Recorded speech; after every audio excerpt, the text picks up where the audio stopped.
সেখানে পুলিশ দিয়ে ব্যারিকেড করে এই সরকার আটকানোর চেষ্টা করলো। মমতাদির সাথে কথা ওদের পরিবারের হয়েছে, আমরা মমতাদির সাথে ছিলাম।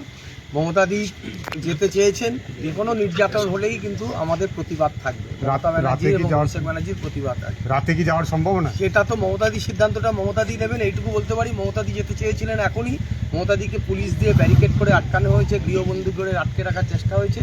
এই ধরনের যদি ঘটনায় প্রতিবাদ করতে গেলে আটকে দেওয়া হয়, এর থেকে লজ্জার গণতন্ত্রের কিছু হতে পারে না।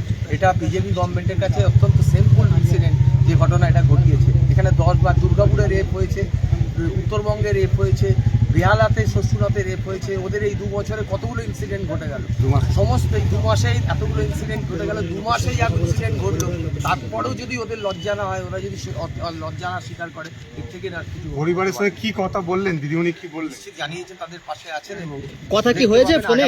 আগামী দিন দেখতে পাবেন মমতাদি কিভাবে আন্দোলনের। আরেকটা দাদা, দিদিমণি যে যেতে চেয়েছিলেন সেটা কি পুলিশকে জানিয়েছেন যে আমি যেতে চাই, যাওয়ার ব্যবস্থা করো? একজন গণতান্ত্রিক দেশে একজন নাগরিক একটা জায়গা থেকে আরেকটা জায়গায় যাবে, তাতে তাকে ব্যারিকেড করে আটকানো হবে কেন? এই আটকানোটা খুব অন্যায় হয়েছে এবং এটা স্বৈরতান্ত্রিক যে মনোভাব সেটাই প্রকাশ পেয়েছে। 2 মাসে এতগুলো রেপের ঘটনা ঘটেছে, তারপরে এই সরকার বলবে, বিজেপি গভর্নমেন্ট, যে আমরা ভালো সরকার চালাচ্ছি। এর থেকে লজ্জার আর কিছু হতে পারে না। আগামীকাল কি যাওয়ার সম্ভাবনা?